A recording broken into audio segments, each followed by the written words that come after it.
오늘 밤 당신을 갖고 싶어요. 미친 소리처럼 들리겠지만 진심이에요. 제 도발적인 고백에 그 사람은 당황하는 기색도 없이 그저 말없이 웃으며 제 차가운 손을 따뜻하게 감싸주었습니다. 그리고는 낮게 음조렸죠. 지금 지한 씨를 놓치면 내 남은 생은 아무 의미가 없을 것 같다고. 당신을 간절히 원하고 있다고 말이죠. 그 순간 제 심장은 터질 듯이 요동치기 시작했습니다. 58이라는 나이. 이제 사랑 같은 건 남의 일인 줄만 알았던 저에게 누군가로부터 이토록 뜨겁게 열망받는다는 사실은 기적과도 같았습니다. 우리는 누가 먼저랄 것도 없이 서로의 품에 깊숙이 안겼습니다. 갤러리의 은은한 조명만이 우리를 비추던 그 고요한 밤, 저는 비로소 제가 살아있음을 느꼈습니다. 하지만 그때는 꿈에도 몰랐습니다. 그 달콤했던 하룻밤이 제 인생을 송두리째 무너뜨릴 거대한 덫이었다는 사실을요. 사랑이라는 이름 뒤에 숨겨진 잔혹한 진실, 그리고 그날 밤 이후 시작된 제 인생 최악의 비극. 과연 그 사람의 미소 뒤에는 어떤 비밀이 숨겨져 있었을까요? 제가 겪은 이 충격적이고도 애틋한 이야기의 전말을 지금 바로 공개합니다. 그 전에 잠깐, 아직 저희 채널 구독 안 하신 분들 계신가요? 지금 바로 구독과 알림 설정 버튼 눌러주시면 매일 밤 가슴을 울리는 새로운 이야기들을 가장 먼저 만나보실 수 있습니다.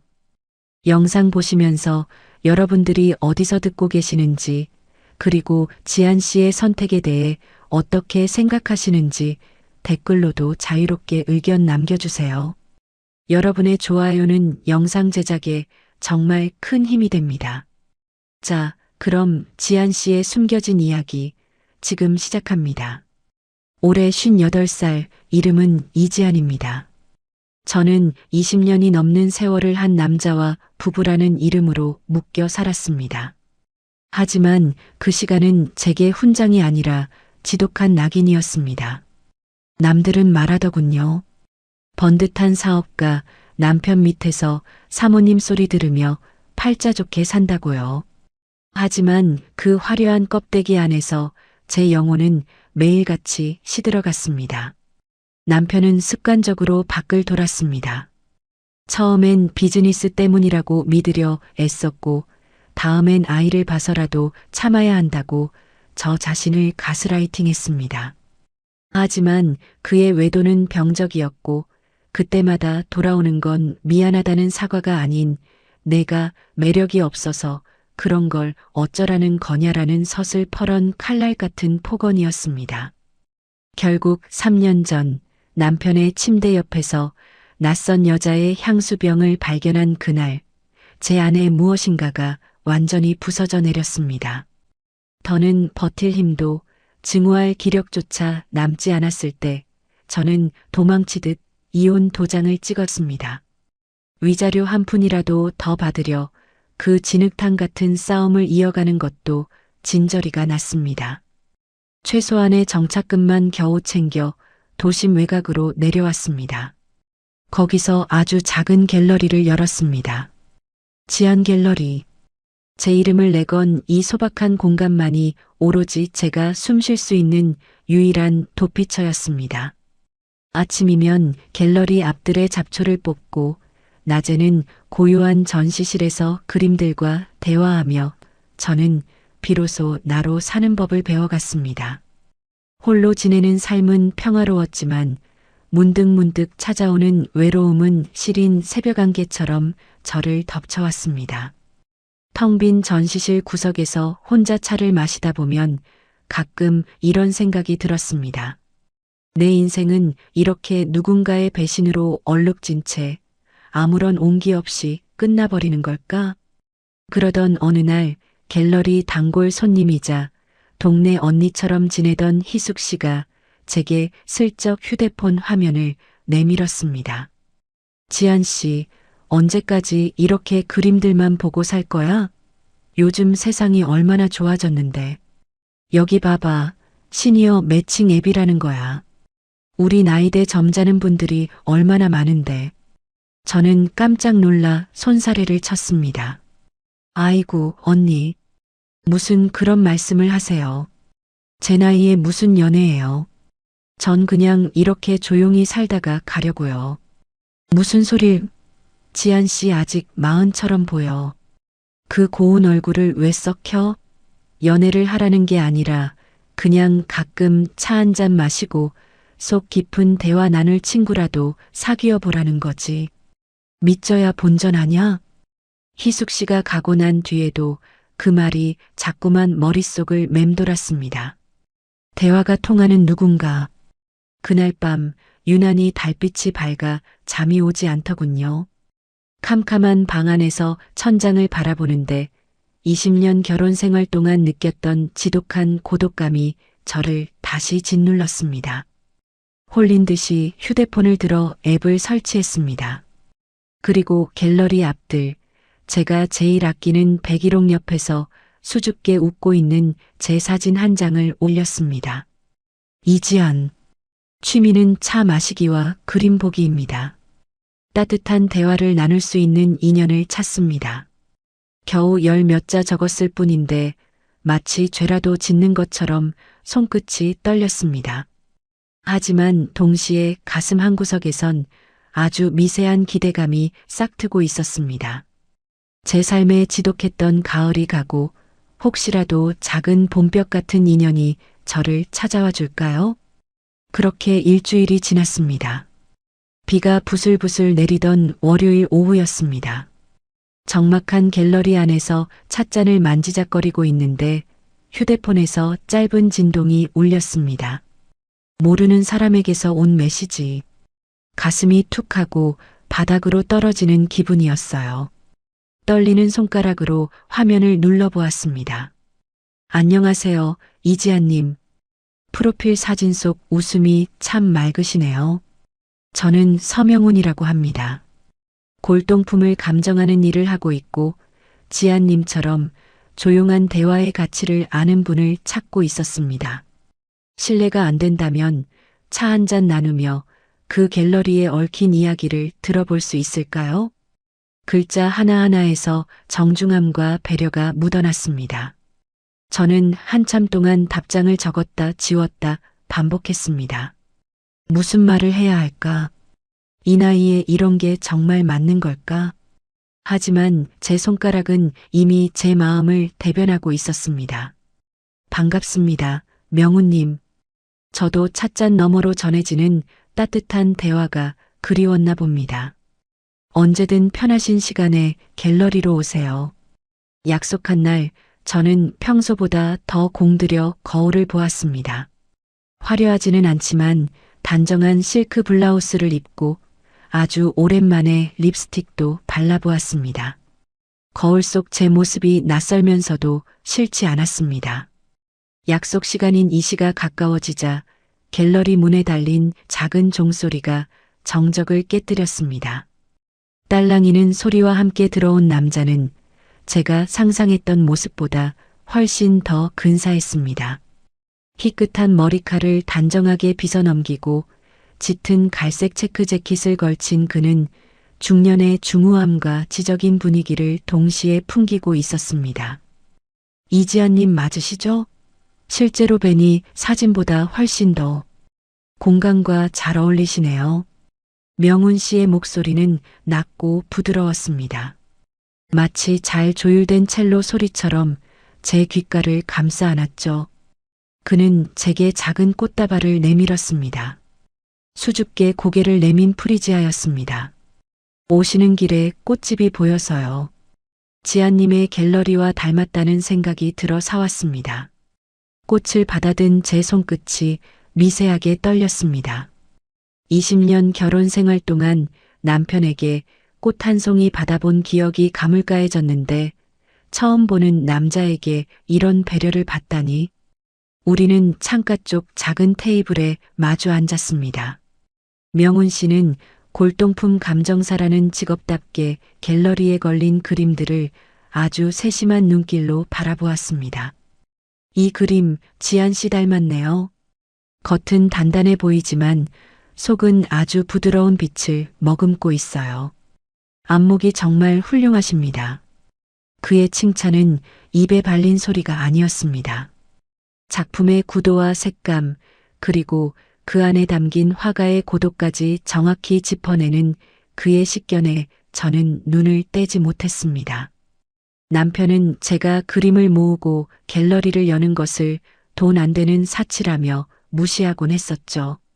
그런데 처음 만난 이 남자는 제 영혼과도 같은 이 공간을 통째로 이해해주고 있었습니다. 대화는 끊이지 않고 이어졌습니다. 우리는 각자가 살아온 세월, 상처 입었던 과거, 그리고 이제는 평온해지고 싶은 노년의 바람에 대해 이야기했습니다. 명훈 씨도 아내와 사별한 지 5년이 되었다고 하더군요. 혼자 남겨진 집안의 정막이 얼마나 무거운지, 그 공허함을 채우기 위해 얼마나 많은 고미술품을 들여다봤는지 말하는 그의 눈빛에서 저는 깊은 유대감을 느꼈습니다. 지안 씨와 이야기하고 있으니 시간이 멈춘 것만 같아요. 오랜 세월 가두어 두었던 제 마음속 이야기들이 자꾸 밖으로 나오려고 하네요. 그가 부드럽게 웃으며 말했습니다. 그 웃음에 제 마음의 빗장도 스르르 풀려버렸습니다. 상처받은 짐승처럼 잔뜩 웅크리고 있던 제 영혼이 그의 따뜻한 시선 아래서 조금씩 기지개를 켜는 기분이었습니다. 어느덧 해가 뉘엿뉘엿 지고 갤러리 안으로 긴 그림자가 드리워졌습니다. 명훈 씨는 자리에서 일어나며 제 손을 살포시 잡았습니다. 갑작스러운 접촉에 심장이 쿵쾅거렸지만 차가운 제 손등 위로 전해지는 그의 온기가 너무나 포근해 손을 뺄 수 없었습니다. 오늘 정말 행복했습니다, 지안 씨. 우리 다음번엔 제가 아는 아주 조용한 찻집에서 만날 수 있을까요? 저는 고개를 끄덕였습니다. 그를 배웅하고 돌아온 텅 빈 갤러리 안에는 여전히 프리지아 향기가 가득했습니다. 침대에 누워서도 그의 목소리와 따뜻한 손길이 잊히지 않았습니다. 평생을 불신과 원망 속에서 살았던 제가 정말 다시 누군가에게 마음을 줘도 되는 걸까요? 하지만 그날 밤 이후 제 일상은 온통 서명훈이라는 남자로 물들기 시작했습니다. 하루에도 몇 번씩 주고받는 다정한 메시지, 주말마다 이어지는 만남. 그렇게 저는 다시는 믿지 않겠다던 사랑이라는 감정 속으로 아주 깊숙이 그리고 속절없이 빠져들고 있었습니다. 명훈 씨를 만난 뒤로 제 세상의 색깔이 바뀌었습니다. 잿빛이었던 갤러리 앞마당은 어느새 선명한 초록으로 살아났고 차가웠던 침실 공기조차 그 사람의 온기로 채워지는 기분이었습니다. 명훈 씨는 서두르지 않았습니다. 마치 오래된 골동품의 먼지를 조심스레 닦아내듯 그는 제 마음에 쌓인 이혼의 상처와 전 남편이 남긴 불신의 흔적들을 아주 천천히 지극한 정성으로 어루만져 주었습니다. 지안 씨, 당신은 참 귀한 사람이에요. 지난 세월이 당신을 거칠게 다루었을지 몰라도 당신 안의 아름다움은 그 무엇으로도 훼손되지 않았습니다. 어느 저녁에 진력의 노을이 갤러리 창가로 길게 드리워졌을 때 그가 제 손을 잡으며 말했습니다. 전 남편에게는 한 번도 들어보지 못한 말. 아니, 오히려 너 같은 걸 누가 데리고 살겠냐라는 비수 같은 말들에 익숙해져 있던 제게 그 말은 가물어 터진 땅에 내리는 단비 같았습니다. 저는 그저 그의 넓은 가슴 등에 고개를 묻고 한참을 울었습니다. 서러워서 우는 게 아니라 이제야 나를 알아주는 사람을 만났다는 안도감 때문이었지요. 그는 제 상처를 구경거리로 삼지 않았습니다. 그동안 고생 많았죠? 이제는 내가 당신의 방패가 되어줄게요라며 제 갤러리의 조명을 직접 갈아주고 제가 좋아하는 화가의 희귀 화집을 전국을 뒤져 찾아다 주기도 했습니다. 그의 다정함은 결코 요란하지 않았지만 제 일상을 아주 꼼꼼하게 메워갔습니다. 다시는 사랑 따위 믿지 않겠다고, 남자는 다 똑같은 족속들이라고 굳게 닫아 걸었던 제 마음의 빗장은 그의 부드러운 눈빛 앞에서 너무나 무력하게 풀려버렸습니다. 우리는 주말마다 교회로 드라이브를 나갔습니다. 명훈 씨의 차 안에서는 늘 제가 좋아하는 클래식 라디오 채널이 흘러나왔고, 그는 운전하는 내내 제 손을 놓지 않았습니다. 58이라는 나이가 무색하게, 저는 그와 함께 있을 때면 마치 20살 첫사랑을 시작한 소녀처럼 가슴이 떨려 잠을 설치곤 했습니다. 이 사람이라면, 이 사람과 함께라면 남은 제 생을 온전히 맡겨도 좋겠다는 확신이 들었습니다. 그러던 어느 비 내리는 밤이었습니다.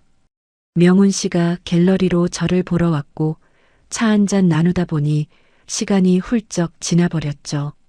빗소리가 갤러리 지붕을 두드리는 소리가 유난히 가깝게 들리던 그 밤, 명훈 씨가 저를 가만히 바라보며 입을 열었습니다. 지한 씨, 오늘은 도저히 당신을 혼자 두고 가고 싶지가 않네요. 당신의 숨소리, 당신의 향기, 더 가까이서 느끼고 싶습니다. 그의 눈동자 속에는 억눌러온 뜨거운 열망이 일렁이고 있었습니다. 제 가슴이 터질 듯이 뛰었습니다. 예순을 바라보는 나이에 이런 떨림이라니, 미쳤다고 생각할지도 모르지만 저는 이미 그를 원하고 있었습니다. 고요한 밤, 흐릿한 조명 아래서 우리는 마치 자석에 이끌리듯 서로에게 다가가 입을 맞췄습니다. 오랜 시간 잊고 지냈던 여자의 감각이 그의 투박하고 따뜻한 손길 아래서 불꽃처럼 피어올랐습니다. 그날 밤 우리는 서로의 체온에 기대어 밤이 새는 줄도 모르고 사랑을 나눴습니다. 명훈 씨는 제 몸의 구석구석을 아껴주듯 소중하게 보듬어 주었고, 저는 그의 품 안에서 비로소 살아있다는 감각을 온몸으로 느꼈습니다. 어둠 속에서 마주한 그의 미소는 그 어느 때보다 확신에 차 있었고, 저는 그의 어깨에 얼굴을 묻으며 이 행복이 영원하기만을 간절히 기도했습니다. 하지만 그 뜨거웠던 밤이 지나고 아침이 찾아왔을 때 저는 보지 말아야 할 것을 보게 됩니다. 어젯밤의 흔적이 가득한 침대 옆, 명훈 씨가 급하게 자리를 비우며 열어두고 간 가방 틈 사이로 삐져나온 낡은 물건 하나. 그것을 보는 순간 제 몸은 얼음물에 담긴 듯 차갑게 식어버렸습니다. 그 뜨거웠던 밤의 잔상이 채 가시기도 전이었습니다. 갤러리 창틈으로 스며드는 새벽빛은 평소보다 유난히 시리고 날카로웠죠. 제 곁에서 깊은 잠에 빠져 있던 명훈 씨가 급한 업무 전화를 받고 서둘러 욕실로 들어간 사이 저는 어질러진 거실을 정리하려 몸을 일으켰습니다. 바닥에 놓인 그의 가죽 가방이 살짝 벌어져 있더군요.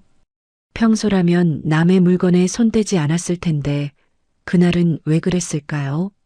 마치 무언가에 홀린 듯 제 손이 그 가방을 향했습니다.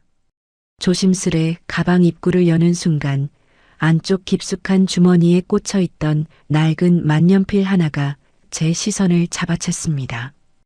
은은한 광택이 도는 짙은 남색 몸체에 금색 클립이 달린 아주 익숙한 모양새의 만년필.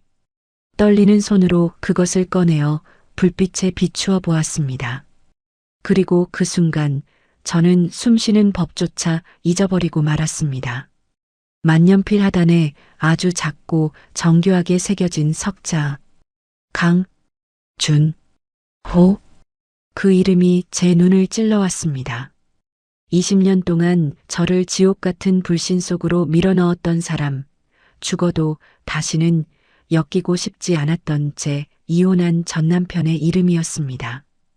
이 만년필은 남편이 사업을 시작하던 해에 제가 첫 월급을 쪼개어 선물했던 세상에 단 하나뿐인 특별 주문 제작품이었습니다. 남편은 평소 이 물건을 분신처럼 아끼며 이게 내 행운의 부적이야 라고 입버릇처럼 말하곤 했었죠.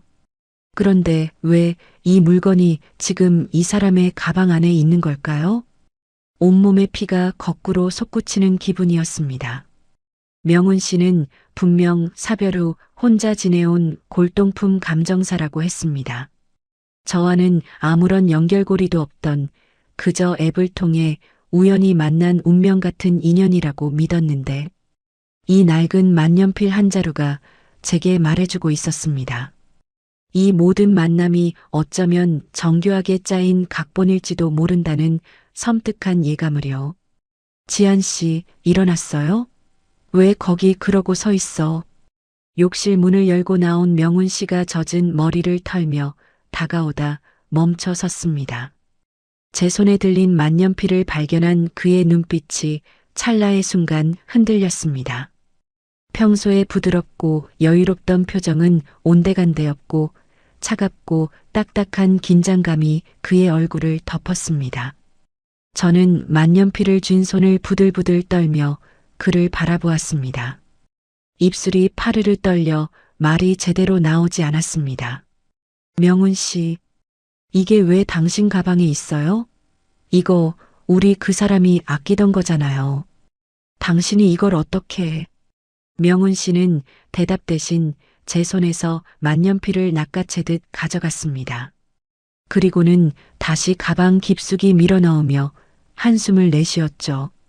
그의 눈동자에는 조금 전까지 저를 탐닉하던 뜨거운 열정 대신 읽을 수 없는 기괴한 냉소와 슬픔이 뒤섞여 있었습니다. 지한 씨, 그건 나중에 설명할게요. 지금은 말하기 좀 복잡한 사정이 있어서요. 설명? 복잡한 사정? 그 비겁한 대답이 제 귀를 때리는 순간 저는 깨달았습니다. 제가 그토록 아름답다고 믿었던 황혼의 로맨스에 아주 커다란 구멍이 뚫렸다는 사실을요. 명훈 씨는 서둘러 옷을 챙겨 입고 도망치듯 갤러리를 빠져나갔습니다. 닫히는 문소리가 마치 제 심장을 도려내는 소리처럼 들렸습니다. 혼자 남겨진 거실에서 저는 바닥에 주저앉아 버렸습니다. 머릿속엔 수만 가지 생각이 뒤엉켰습니다. 단순한 우연일까? 아니면 골동품 감정사인 그가 우연히 경매장에서 이 물건을 입수한 걸까? 하지만 그러기엔 조금 전 그의 반응이 너무나 수상했습니다. 그것은 단순한 수집가의 당황이 아니라 들켜서는 안 될 비밀을 마주한 자의 공포에 가까웠으니까요. 저는 미친 사람처럼 책상으로 달려가 노트북을 켰습니다. 서명훈. 그에 대해 제가 아는 정보는 너무나 한정적이었죠. 하지만 전 남편의 이름과 그의 이름을 함께 검색창에 입력하는 순간 저는 제 인생에서 가장 마주하고 싶지 않았던 추악한 진실의 입구에 서게 되었습니다. 화면 가득 쏟아지는 과거의 뉴스 기사들과 사진들 속에 서로를 죽일 듯이 노려보고 있는 두 남자의 모습이 선명하게 박혀 있었습니다. 노트북 화면에서 쏟아지는 푸른 빛이 제 눈을 찔렀습니다. 떨리는 손가락으로 마우스를 클릭할 때마다 제가 믿어왔던 세상이 조각조각 부서져 내리는 소리가 들리는 듯 했습니다. 화면 속에는 10년 전, 아니 15년 전의 과거가 적나라하게 펼쳐져 있었습니다. 경제신문 헤드라인마다 박혀있는 두 남자의 이름. 서명훈과 강준호. 강준호 대표의 태양건설, 무리한 낙찰로 도산위기. 배우엔 라이벌 서명훈의 치밀한 공작이 있었나? 기사 속 사진에는 젊고 서슬퍼런 눈빛의 명훈 씨가 있었습니다. 지금의 그 부드러운 미소는 어디에도 없었죠. 사진 속에 그는 승리자의 냉혹함을 띠고 있었고 그 옆에는 초췌한 몰골로 검찰 조사를 받으러 들어가는 전 남편 준호의 모습이 있었습니다. 세상에, 이게 무슨 운명의 장난인가요? 명훈 씨는 단순한 골동품 감정사가 아니었습니다. 그는 과거 전 남편이 그토록 증오하며 밤마다 술에 취해 저주를 퍼붓던 바로 그 비즈니스 라이벌이었습니다. 준호가 그 인간 때문에 내가 망했다. 서명훈이 내 인생을 도둑질해 갔다며 울부짖던 그 이름이 지금 제 가슴을 어루만지며 사랑을 속삭이던 이 남자의 진짜 얼굴이었던 겁니다. 명훈 씨는 당시 준호의 회사가 가진 핵심 기술과 자산을 교묘한 법적 구멍을 이용해 헐값에 인수했고 그 과정에서 준호는 횡령 혐의까지 뒤집었으며 업계에서 영원히 매장당했습니다. 남편의 외도로 지쳤던 저에게 그 사업 실패는 이혼의 결정적인 도화선이 되었죠. 제 인생이 밑바닥으로 추락하게 된 그 비극의 시작점에 바로 서명훈이라는 남자가 서 있었습니다. 그 만년필도 이제야 이해가 갔습니다. 전 남편을 처절하게 짓밟고 승리를 거둔 뒤 전리품처럼 챙겼을 그 만년필. 그는 그 승리의 맛을 잊지 못해 10년이 넘는 세월 동안 그것을 간직해왔던 걸까요? 아니면 저를 만날 때조차 그 만년필을 품고 다니며 저 너머의 전 남편을 비웃고 있었던 걸까요? 머리가 깨질 듯이 아파왔습니다. 어젯밤 저를 안아주던 그 뜨거운 손길이 사실은 복수를 끝낸 뒤에 맛보는 달콤한 휴식이었을지도 모른다는 생각이 들자 구역질이 났습니다. 지한 씨는 참 귀한 사람이에요라고 속삭이던 그 목소리가 환청처럼 들려왔습니다. 그 말은 진심이었을까요? 아니면 자신이 무너뜨린 남자의 아내까지 취했다는 정복감에서 나온 오만이었을까요?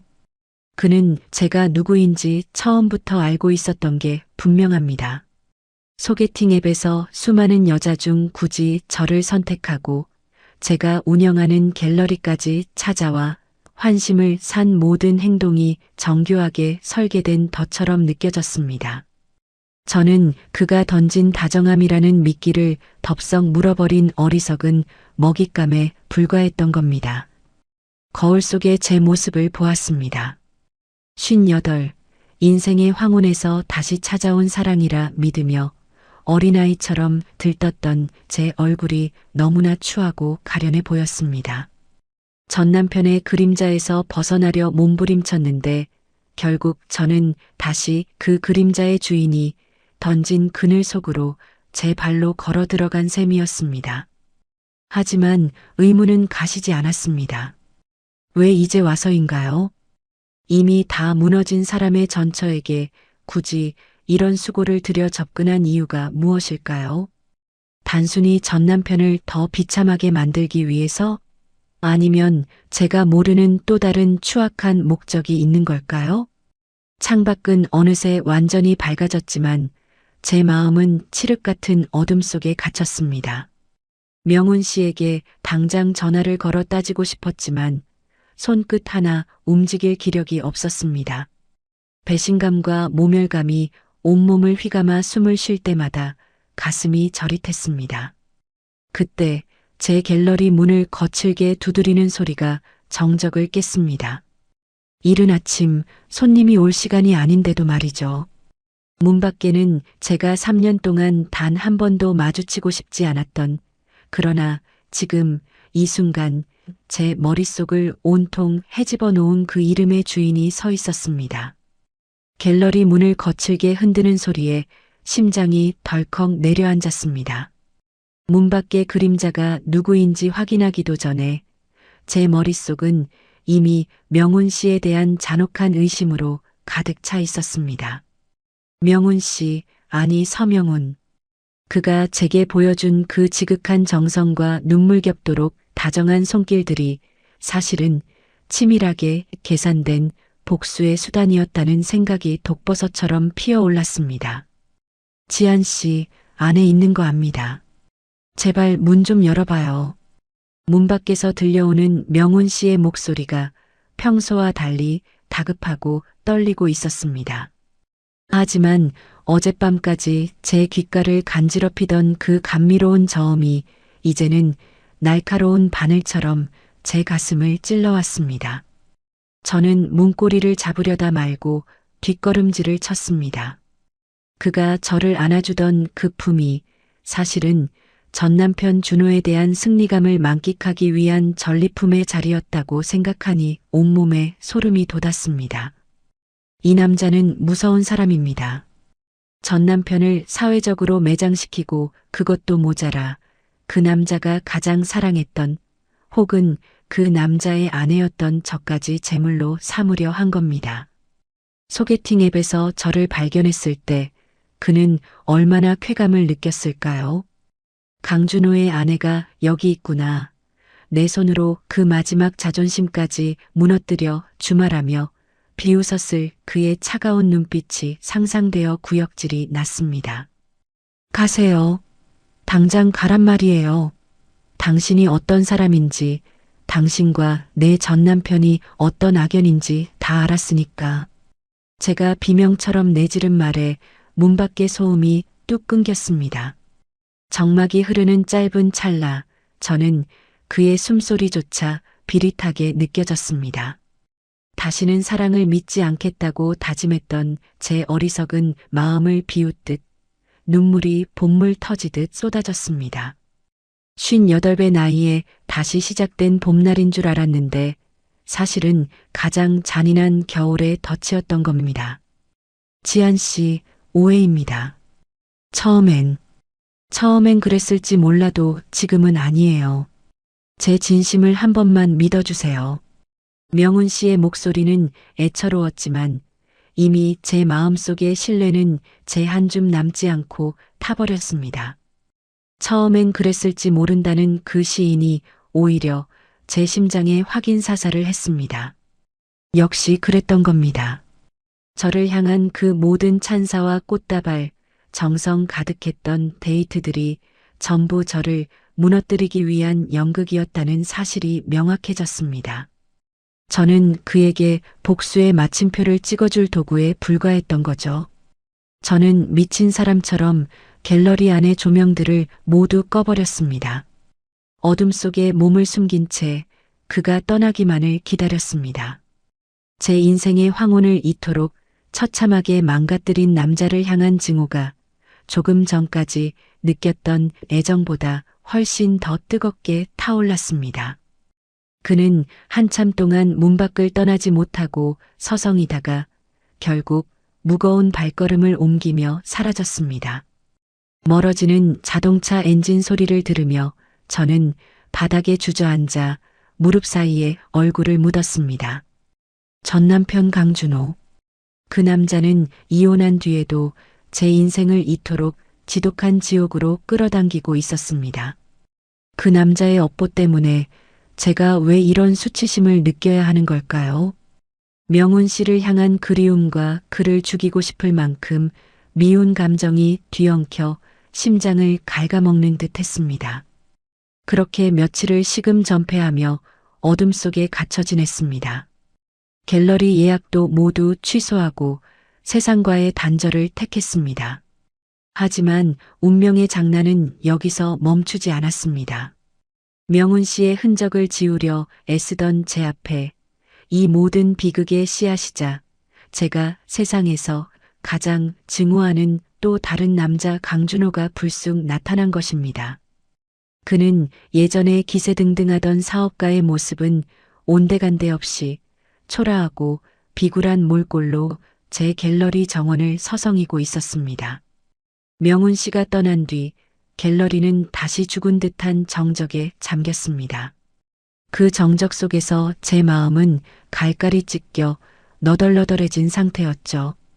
그런데 며칠 뒤 갤러리 앞들에 드리워진 낯선 그림자 하나가 제 시야에 들어왔습니다. 설마 명훈 씨가 다시 온 걸까 싶어 심장이 철렁 내려앉았지만 문을 열고 마주한 남자의 얼굴을 보는 순간 저는 그대로 굳어버리고 말았습니다. 강준호. 20년의 세월을 지옥으로 만들고 제 인생의 가장 찬란했던 시절을 외도로 얼룩지게 했던 장본인 제 전남편이었습니다. 한때는 세상을 다 가진 듯 오만했던 그 남자가 이제는 빛바랜 양복에 초췌한 안색을 한 채 제 앞에 비굴하게 서 있었습니다. 지아나, 오랜만이다. 이렇게 지내는구나. 그 입에서 제 이름이 나오는 것만으로도 소름이 끼쳐 몸서리가 쳐졌습니다. 저는 차가운 목소리로 쏘아붙였습니다. 여기가 어디라고 찾아와요? 당장 나가세요. 당신하고 나 이미 남남이라는 거 잊었어? 하지만 준호는 나갈 생각은커녕 오히려 제 팔을 붙잡으며 갤러리 안으로 밀고 들어왔습니다. 그의 손에서 나는 퀴퀴한 담배 냄새와 비릿한 술 기운이 역겨워 밀쳐냈지만 그는 아랑곳하지 않고 바닥에 주저앉을 듯 매달렸습니다. 지아나, 제발. 나 좀 살려줘. 너 그놈 만나고 있지? 서명훈, 그 파렴치한 인간 말이야. 그의 입에서 명훈 씨의 이름이 나오자 머릿속이 하얘졌습니다. 준호는 핏발선 눈을 부라리며 미친 사람처럼 말을 쏟아내기 시작했습니다. 그놈이 어떤 인간인지 알아? 내 회사를 빼앗고 나를 길바닥으로 내몰아서 내 인생을 통째로 도둑질해간 악마야. 그런 놈이 너한테 접근한 건 다 이유가 있어서라고. 나를 더 비참하게 만들려고 내 전처인 너를 이용해 나를 비웃으려는 속셈이야. 준호의 목소리는 분노와 비굴함이 뒤섞여 기괴하게 들렸습니다. 그는 제 무릎을 잡고 빌며 믿기 힘든 제안을 하기 시작했습니다. 너 그놈이랑 가깝잖아.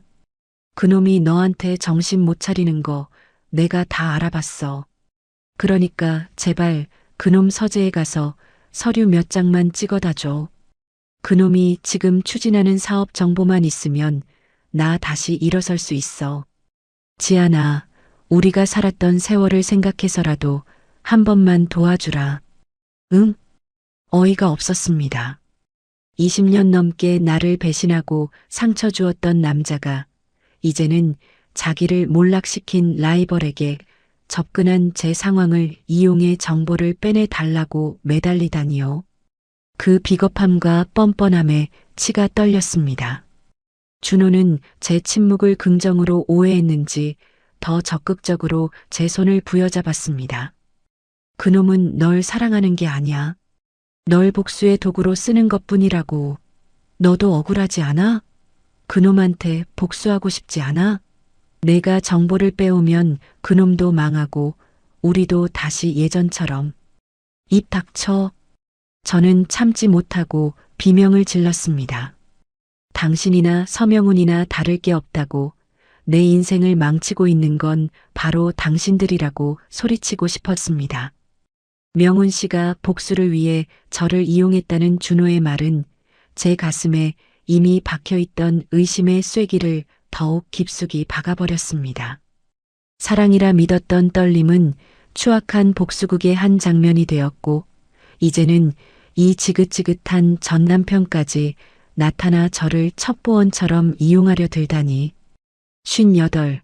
제 인생의 마지막 막이 이렇게 비루한 통속극으로 끝나는 걸까요? 저는 준호를 갤러리 밖으로 거칠게 밀어냈습니다. 하지만 그는 문이 닫히는 순간까지도 연락 기다릴게, 지아나. 제발 생각 좀 해줘. 라며 비굴하게 소리쳤습니다. 다시 혼자가 된 갤러리. 거울 속 제 얼굴은 울음과 분노로 엉망이 되어 있었습니다. 명훈 씨의 다정했던 눈빛과 준호의 추악한 매달림이 머릿속에서 어지럽게 뒤섞였습니다. 누구를 믿어야 할지, 아니, 이 세상에 믿을 수 있는 사람이 단 한 명이라도 있기는 한 건지. 그때였습니다. 갤러리 뒤편 정원에서 조용히 저를 기다리고 있던 또 다른 그림자가 보였습니다. 어둠 속에서도 느껴지는 그 익숙한 채취와 묵직한 존재감. 준호가 떠나기를 기다렸던 걸까요? 명훈 씨가 슬픈 눈을 한 채 저를 바라보고 있었습니다. 준호가 떠나간 자리에는 비릿한 욕망의 잔해만이 남았습니다. 저는 문을 걸어 잠그고 가쁜 숨을 몰아쉬었죠. 제 인생을 지옥으로 만들었던 남자가 이제는 저를 사지로 내몰고 있었습니다. 그때였습니다. 갤러리 유리창 너머로 짙은 그림자가 드리워졌습니다. 준호가 다시 돌아온 줄 알고 비명을 지르려던 찰나 어둠 속에서 명훈 씨가 천천히 모습을 드러냈습니다. 그의 눈은 붉게 충혈되어 있었고 늘 단정하던 옷차림은 여기저기 구겨져 있었습니다. 그는 저를 발견하자마자 마치 무너져 내리는 고목처럼 갤러리 벽에 기대어 섰습니다. 지한 씨, 조금 전 그 사람과 나누는 이야기 들으려던 건 아니었지만 다 들렸습니다. 그의 목소리는 물속에서 건져 올린 듯 젖어 있었습니다. 저는 차가운 눈으로 그를 쏘아보았습니다. 가슴 속에선 준호가 남기고 간 독설과 명훈 씨에 대한 배신감이 뒤엉켜 들끓고 있었습니다. 들었으면 됐네요. 이제 당신이 무슨 짓을 했는지, 당신이 어떤 사람인지 변명할 필요도 없겠어요. 전 남편의 라이벌, 그 사람을 무너뜨린 승리자. 그리고 이제는 그의 아내였던 저까지 전리품으로 챙기려던 그런 무서운 사람이었나요? 제 날카로운 말에 명훈 씨는 눈을 감았습니다. 그의 눈가로 눈물 한 줄기가 고통스럽게 흘러내렸습니다. 그는 천천히, 아주 천천히 제게 다가왔습니다. 저는 뒷걸음질 쳤지만 그는 제 손을 잡지 않은 채 그저 제 앞에 멈춰서서 낮은 목소리로 의조렸습니다. 인정합니다. 강준호 그 사람과 저 지독한 악연이었죠. 비즈니스라는 이름 아래 서로를 죽일 듯이 물어뜯었고 결국 제가 승리했습니다. 그 과정에서 제가 냉혹했다는 것 부인하지 않겠습니다. 하지만 지한 씨, 그가 고개를 들어 제 눈을 똑바로 바라보았습니다. 그 눈동자에는 제가 처음 반했던 그 투명한 진심과 감히 연기라 할 수 없는 처절한 슬픔이 담겨 있었습니다. 당신을 만난 건 제 인생에서 단 한 번도 계산해 본 적 없는 하늘이 준 기적이자 순수한 우연이었습니다. 당신이 누구의 아내였는지, 어떤 과거를 가졌는지, 소개팅 앱에서 당신의 그 맑은 미소를 본 순간 저는 아무것도 보이지 않았습니다. 그저 이 여자라면 내 남은 생을 온전히 바쳐도 좋겠다는 생각뿐이었습니다. 그의 목소리가 떨리고 있었습니다. 58, 인생의 산전수전을 다 겪은 남자가 아이처럼 어깨를 들썩이며 고백하고 있었습니다. 처음 당신의 이름을 듣고 정체를 알게 되었을 때 저도 도망치고 싶었습니다. 이 만남이 당신에게 얼마나 큰 상처가 될지, 우리가 얼마나 위험한 길을 걷고 있는지 누구보다 잘 알았으니까요. 하지만 지한 씨, 당신을 향한 제 마음이 깊어지는 속도가 제 이성보다 빨랐습니다. 당신과 함께 차를 마시고 전시회를 보고 그 뜨거운 밤을 보냈던 시간들, 그건 제 생의 가장 진실한 순간들이었습니다. 맹세코 복수의 수단으로 당신을 이용한 적 없습니다. 그의 고백은 제 가슴에 박힌 의심의 파편들을 하나하나 건드렸습니다. 저를 바라보던 그 따뜻한 눈빛, 제 상처를 어루만지며 함께 울어주던 그 손길, 그것이 모두 연기였다면 이 세상에 진실이라는 건 존재할 수 없을 것만 같았습니다. 하지만 준호의 비굴한 모습과 명훈의 과거가 자꾸만 제 눈앞을 가렸습니다. 지한 씨, 제가 미우시겠죠. 저를 밀어내셔도 달게 받겠습니다. 하지만 제발 이것만은 알아주세요. 서명훈이라는 남자가 당신을 사랑했던 그 마음만큼은 제 목숨을 걸고 단 한 점의 거짓도 없었습니다. 그는 말을 마치고 힘없이 뒤돌아섰습니다.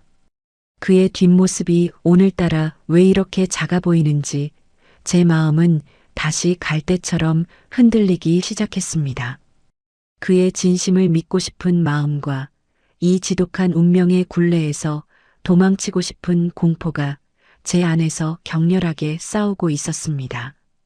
그렇게 그가 어둠 속으로 사라진 뒤 저는 갤러리 구석에서 밤을 지새웠습니다. 다음 날 아침 명훈 씨에 대한 제 믿음을 완전히 끊어놓으려는 듯 생각지도 못한 방문객이 찾아왔습니다. 한때 저와 가장 친했던 친구 미경이었습니다. 그녀는 제게 봉투 하나를 건네며 차가운 미소를 지었습니다. 밤새 명훈 씨의 고백을 되새기며 짓물러진 눈으로 아침을 맞았습니다. 그의 눈물 섞인 목소리가 귓가에 맴돌아 차가웠던 마음이 조금씩 녹아내리던 참이었지요. 그런데 갤러리 문을 열고 들어온 사람은 뜻밖에도 오랜 친구 미경이었습니다. 이혼 전에는 누구보다 가깝게 지냈지만 제가 이 변두리로 내려온 뒤로는 연락이 뜸했던 그녀였습니다. 지아나, 너 정말 이럴 거야? 어떻게 그 사람을 다시 믿을 생각을 해? 미경이는 자리에 앉기도 전에 가방에서 두툼한 서류 봉투 하나를 꺼내 탁자 위에 내던졌습니다. 그녀의 눈빛은 예리했고 목소리엔 친구를 걱정하는 듯한 다급함이 서려 있었습니다. 저는 영문도 모른 채 떨리는 손으로 그 봉투를 열었습니다. 그게 뭔데? 미경아, 내가 여기까진 웬일이야? 내 전남편 준호 씨가 나를 찾아왔어. 너 지금 서명훈이라는 인간한테 완전히 홀려 있다고. 제발 친구인 내가 좀 말려달라고 빌더라. 그래서 내가 직접 알아봤어.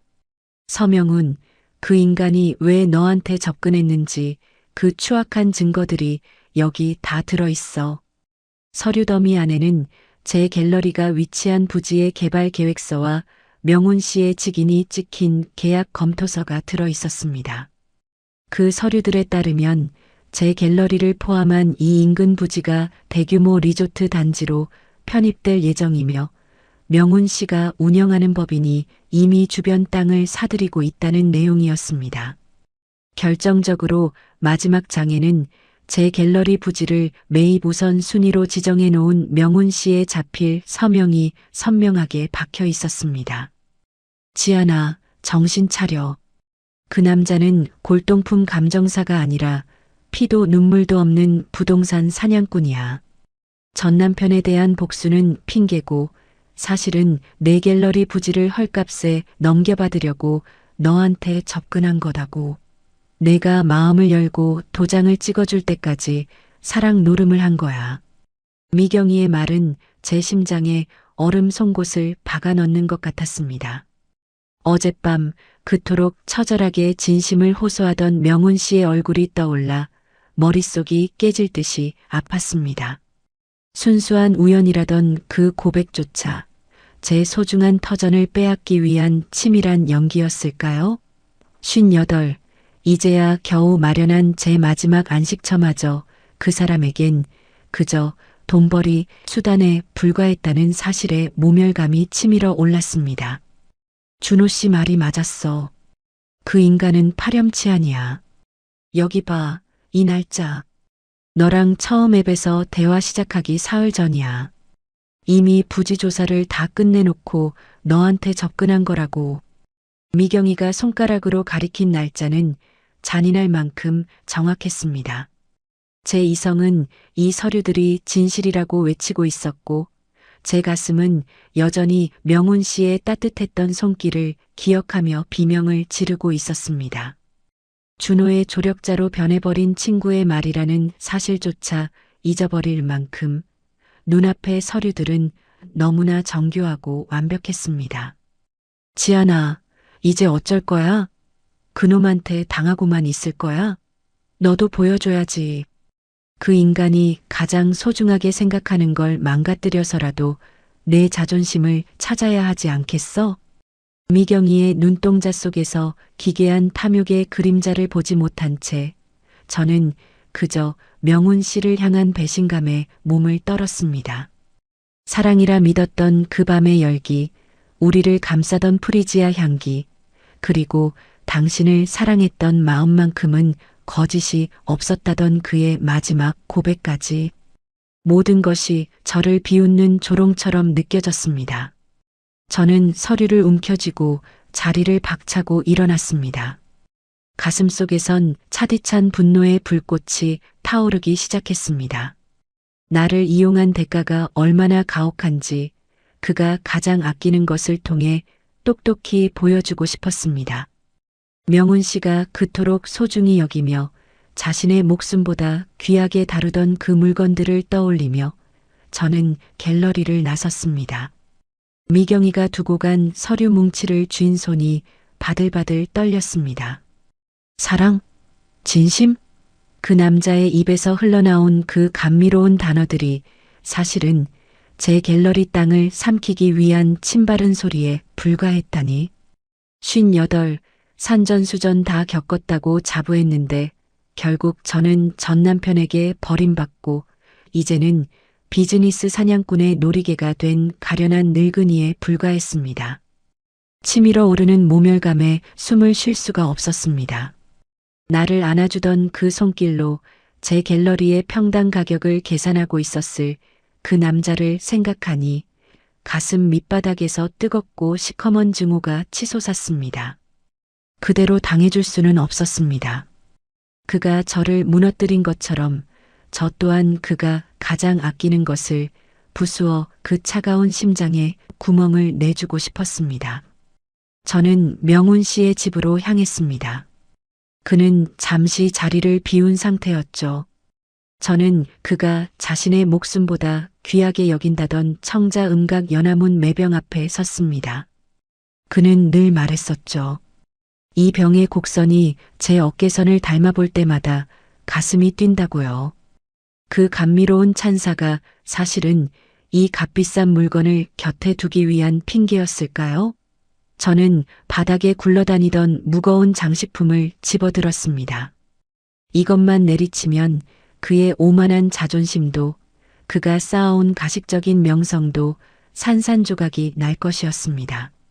서명훈, 당신이 내 인생을 부쉈으니 당신도 똑같이 느껴봐.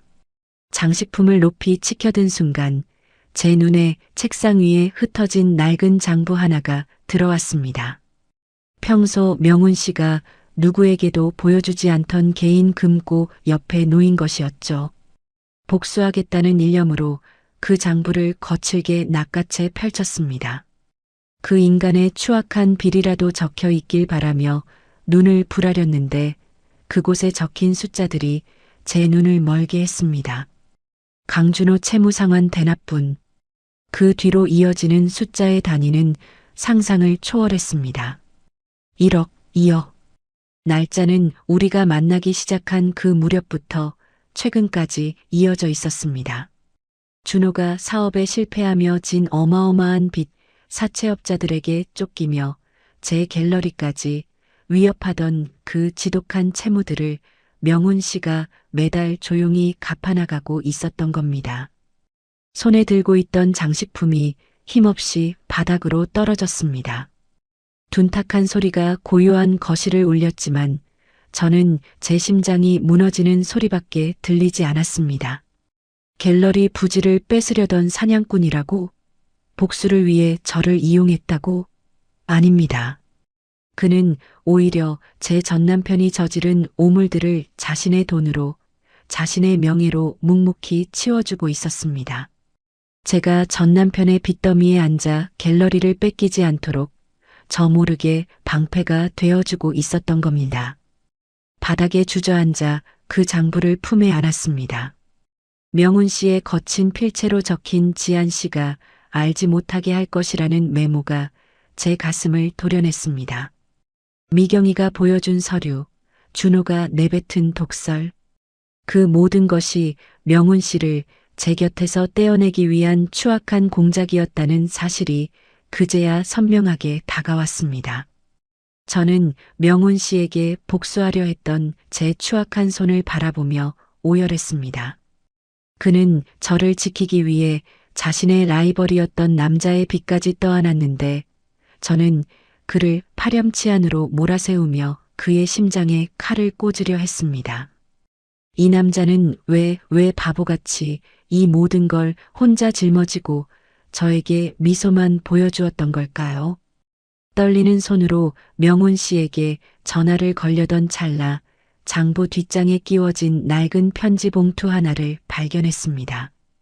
그 안에는 명훈 씨가 왜 이토록 지독할 정도로 준호의 빚을 대신 갚으며 저를 지키려 했는지 그 눈물겨운 이유가 적혀 있었습니다. 바닥에 떨어진 장부를 쥔 손이 형편없이 떨렸습니다. 장부 속에 빼곡히 적힌 강준호의 채무 상환 내역들. 그것은 단순히 숫자의 나열이 아니었습니다. 명훈 씨가 저 몰래 짊어지고 있던 피가 섞인 고통의 기록들이었죠.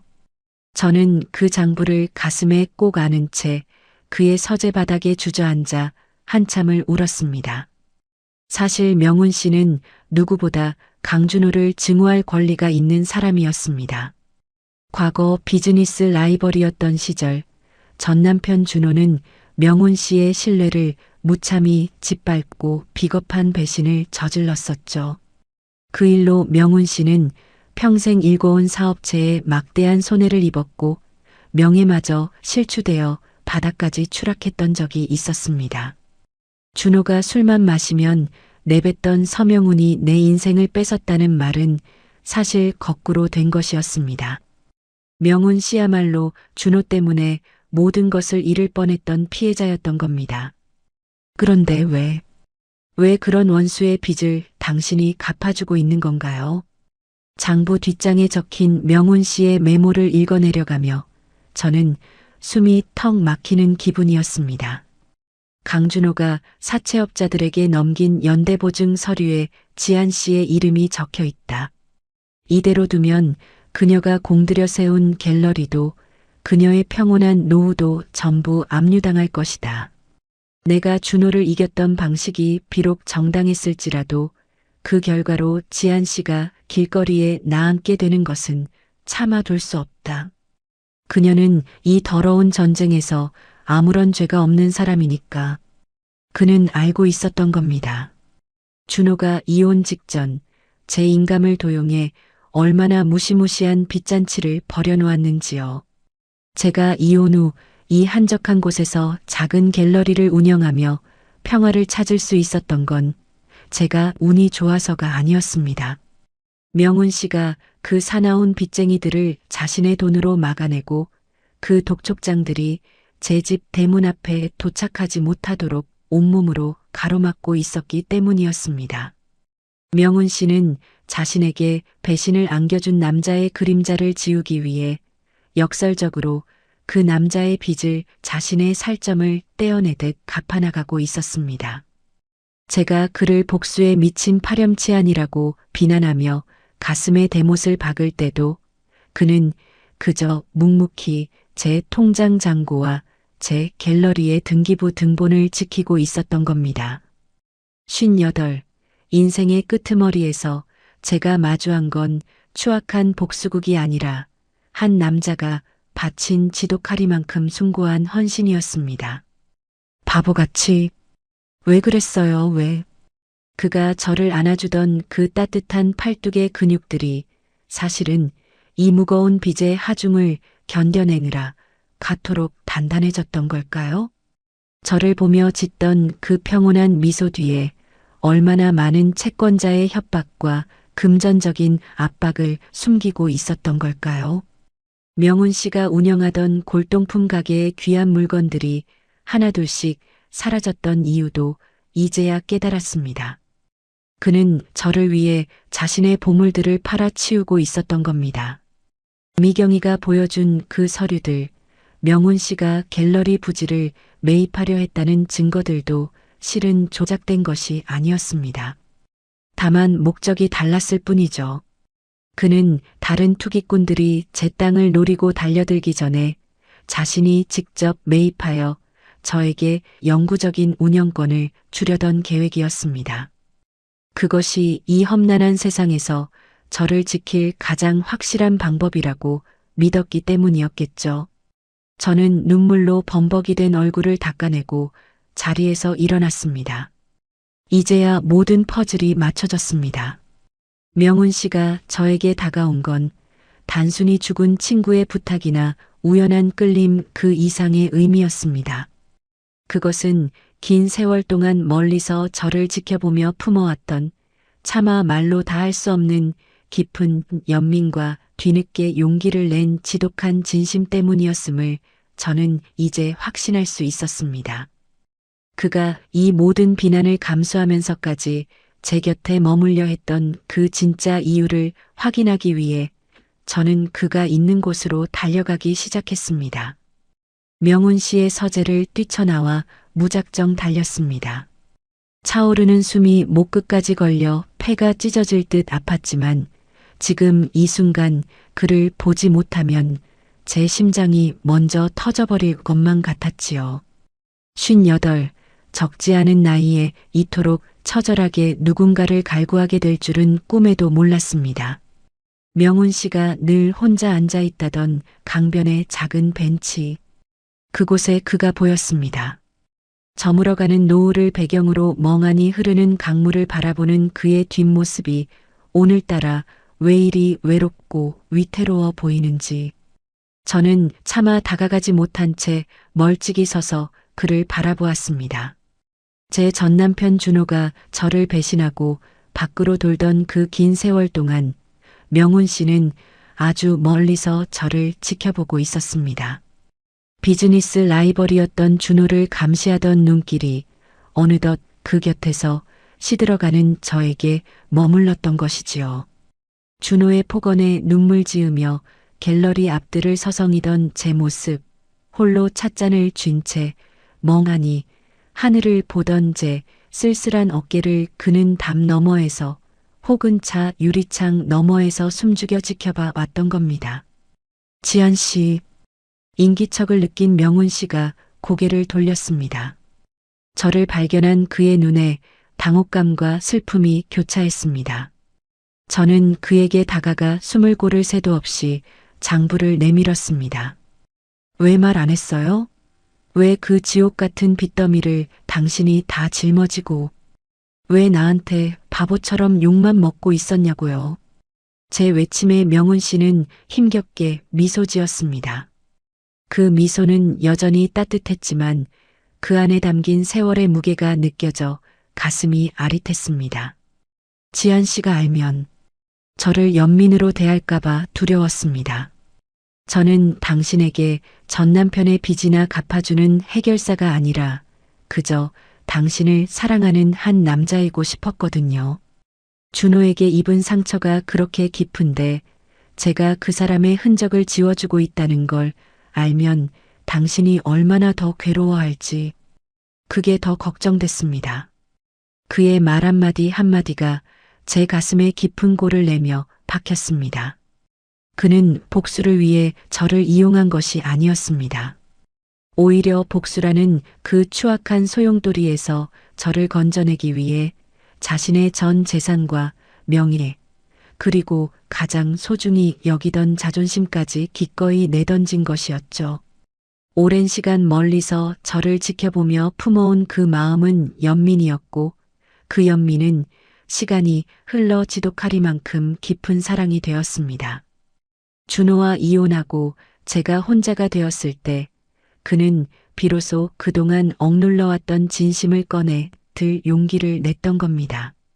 시니어 매칭 앱에 가입해 저를 기다리고 프리지아 꽃다발을 들고 갤러리를 찾아온 그 모든 순간이 그에게는 목숨을 건 단 한 번의 기회였습니다. 지한 씨를 처음 본 10년 전부터 제 마음은 단 한 번도 당신을 떠난 적이 없습니다. 준호의 아내여서가 아니라 그저 이지안이라는 한 여자가 행복해지길 바랐을 뿐입니다. 그 행복을 지켜주는 사람이 나였으면 좋겠다는 이기적인 욕심이 결국 당신에게 또 다른 상처를 주었네요. 저는 그의 가슴에 얼굴을 묻었습니다. 그의 심장 박동이 제 귓가를 울렸습니다. 규칙적이고 묵직한 그 울림은 세상 그 어떤 화려한 수식어보다 더 진실하게 저를 사랑한다고 말해주고 있었습니다. 명훈 씨는 떨리는 손으로 제 등을 가만히 감싸 안았습니다. 이제야 알 것 같습니다. 제 인생의 황혼에 찾아온 이 불꽃은 누군가를 태워 없애기 위한 증오의 불길이 아니라 얼어붙은 제 영혼을 녹이기 위해 그가 10년 동안 정성껏 지펴온 옹기였다는 것을요. 우리는 노을이 완전히 사라질 때까지 서로를 놓지 않았습니다. 하지만 우리의 이 평화가 얼마나 지속될 수 있을까요? 명훈 씨의 헌신적인 사랑 뒤에는 여전히 해결되지 않은 준호의 추악한 욕망과 우리를 시기하는 미경의 비수가 숨어 있었습니다. 저는 명훈 씨의 품 안에서 다짐했습니다. 이제는 제가 그를 지켜야 할 차례라고요. 명훈 씨의 품 안에서 느꼈던 온기가 채 가시기도 전이었습니다.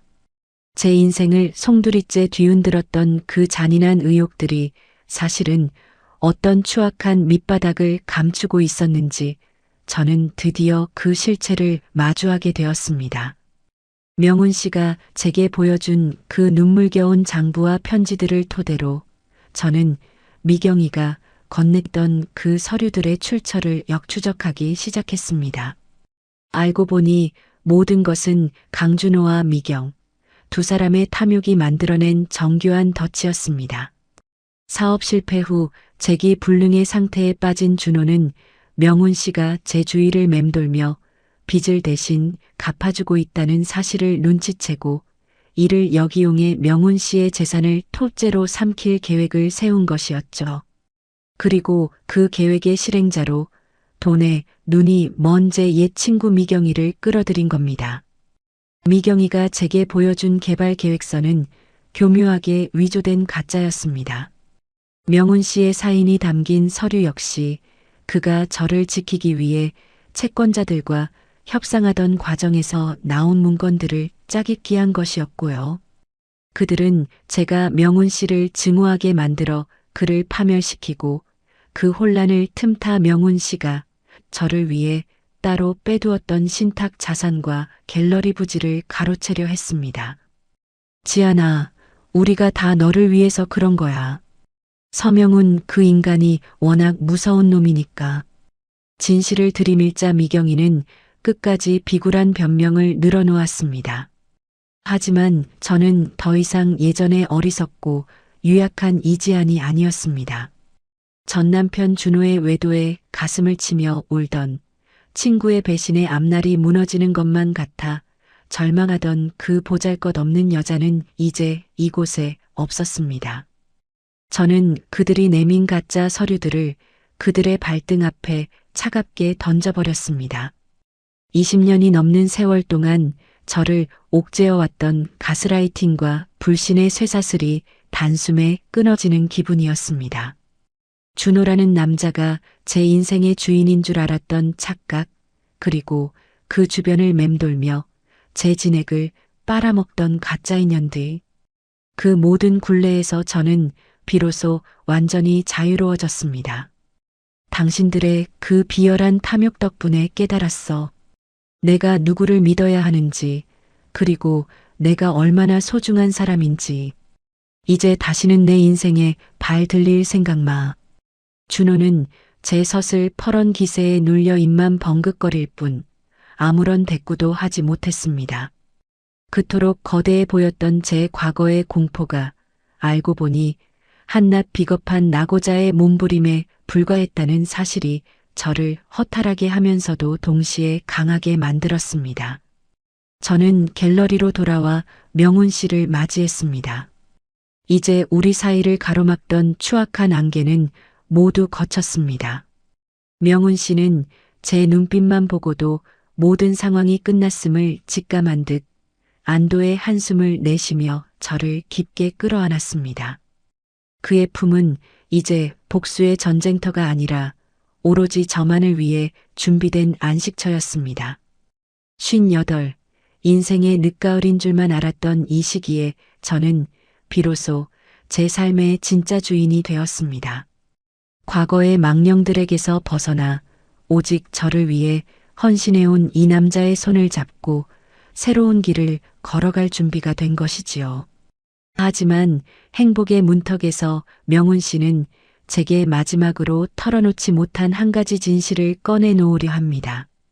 그것은 우리가 20년 전 이미 스치듯 만난 적이 있었다는 아주 오래된 인연의 조각이었습니다. 모든 폭풍이 지나간 자리, 갤러리 정원에는 비릿한 욕망의 냄새 대신 짙은 흙내음과 평온한 정적이 내려앉았습니다. 저는 명훈 씨의 서재에서 보았던 그 낡은 장부와 편지들을 이제는 제 마음속 깊은 금고에 넣고 자물쇠를 채웠습니다. 강준호와 미경, 그들이 남긴 추악한 얼룩들은 더 이상 제 삶을 더럽힐 수 없었습니다. 정원 벤치에 나란히 앉아 저물어가는 노을을 바라보았습니다. 명훈 씨는 여전히 미안함이 서린 눈빛으로 제 손을 만지작거렸죠. 그의 손은 투박하고 거칠었지만 그 어떤 비단보다 부드럽게 제 상처를 감싸 안아주었습니다. 지한 씨, 내가 당신의 과거와 얽힌 사람이라서 끝내 당신을 아프게 한 것 같아 마음이 무겁습니다. 명훈 씨가 나직하게 응조렸습니다. 저는 그를 바라보며 천천히 고개를 저었습니다. 그리고는 그의 커다란 손을 제 두 손으로 꽉 맞잡았습니다. 아니요, 명훈 씨. 당신은 내 과거의 악연이 아니라 내 과거를 구원해 준 사람이에요. 준호 그 사람과 얽힌 세월은 이제 저에게 아무런 힘이 없어요. 그건 그저 내가 지금의 당신을 만나기 위해 지나온 어둡고 긴 터널이었을 뿐이니까요. 제 목소리는 그 어느 때보다 단단했습니다.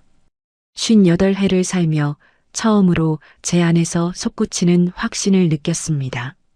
전 남편의 배신, 친구의 기만, 그리고 복수라는 이름으로 위장되었던 그 모든 소음들은 이제 먼지처럼 흩어져 사라졌습니다.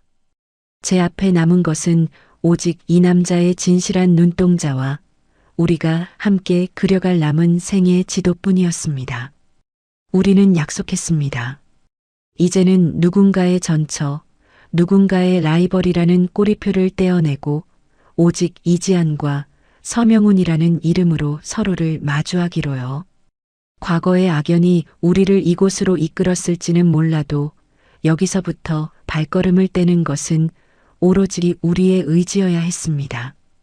명훈 씨는 제 손등에 조심스레 입을 맞추며 이제는 저를 위해 자신의 남은 생을 온전히 불태우겠노라 맹세했습니다. 지한 씨, 이제 당신이 갤러리 앞들에 심고 싶다던 그 꽃들, 나랑 같이 심으러 가요. 당신의 노년이 더 이상 고독하지 않게 내가 당신의 가장 든든한 정원사가 되어줄게요. 그의 말에 가슴 한구석이 뭉클해졌습니다. 평생을 누군가의 부속품처럼 혹은 누군가의 화풀이 대상으로 살아왔던 제가 이제는 누군가의 가장 소중한 목적지가 되었다는 사실이 믿기지 않을 만큼 벅차올랐습니다. 우리는 서로의 어깨에 기댄 채 붉게 물든 하늘을 한참 동안 바라보았습니다. 어둠이 내리고 있었지만 전혀 두렵지 않았습니다. 명훈 씨의 온기가 제 곁에 있는 한 그 어떤 칠흑 같은 밤도 따스한 안식처가 될 것임을 알기 때문이었죠. 하지만 그 행복한 침묵 속에서 명훈 씨는 품 안에서 작은 상자 하나를 꺼냈습니다. 그것은 전 남편의 이름이 새겨진 그 낡은 만년필과는 비교도 할 수 없을 만큼 영롱하고 눈부신 빛을 내뿜고 있었습니다. 그가 떨리는 목소리로 제게 건넨 마지막 제안은 우리의 약속을 영원이라는 이름으로 묶어줄 아주 특별한 것이었습니다. 어느덧 갤러리 정원에는 보랏빛 어스름이 내려앉았습니다. 낮 동안 뜨거웠던 태양의 열기는 식었지만 명훈 씨와 마주 잡은 손바닥에서는 여전히 기분 좋은 온기가 느껴졌습니다. 58, 누군가는 인생의 황혼이라 부르며 정리를 말할 나이였지요.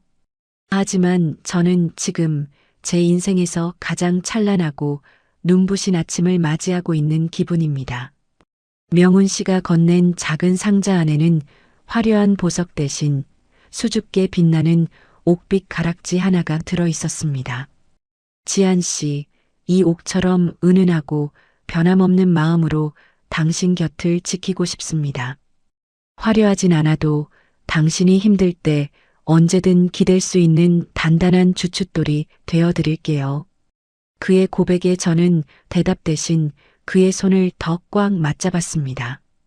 전 남편의 배신으로 무너졌던 가슴, 친구의 기만으로 얼룩졌던 의심, 그리고 나를 이용한 것일지도 모른다는 지독한 공포까지.